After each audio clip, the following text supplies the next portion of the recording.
حضرت موسیٰ علیہ السلام نے ایک دفعہ اللہ تعالیٰ سے پوچھا، میرے ساتھ جنت میں کون ہوگا؟ ارشاد ہوا، فلاں قصاب تمہارے ساتھ ہوگا۔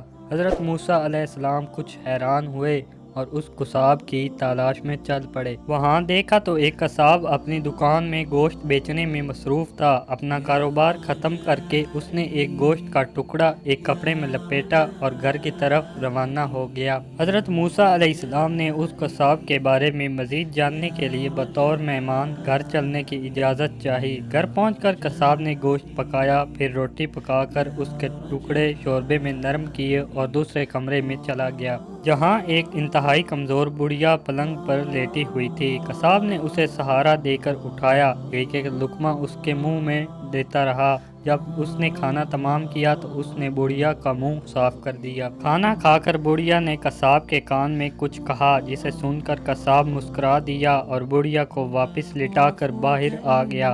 حضرت موسیٰ علیہ السلام جو یہ سب دیکھ رہے تھے، آپ نے قصاب سے پوچھا، یہ عورت کون ہے اور اس نے تیرے کان میں کیا کہا جس پر تو مسکرا دیا؟ قصاب بولا، اے اجنبی، یہ عورت میری ماں ہے۔ گھر پر آنے کے بعد میں سب سے پہلے اس کے کام کرتا ہوں، تو خوش ہو کر روز مجھے یہ دعا دیتی ہے کہ اللہ تعالیٰ تجھے جنت میں حضرت موسیٰ علیہ السلام کے ساتھ رکھے، اور میں مسکرا دیتا ہوں کہ میں کہاں اور موسیٰ کلیم اللہ کہاں۔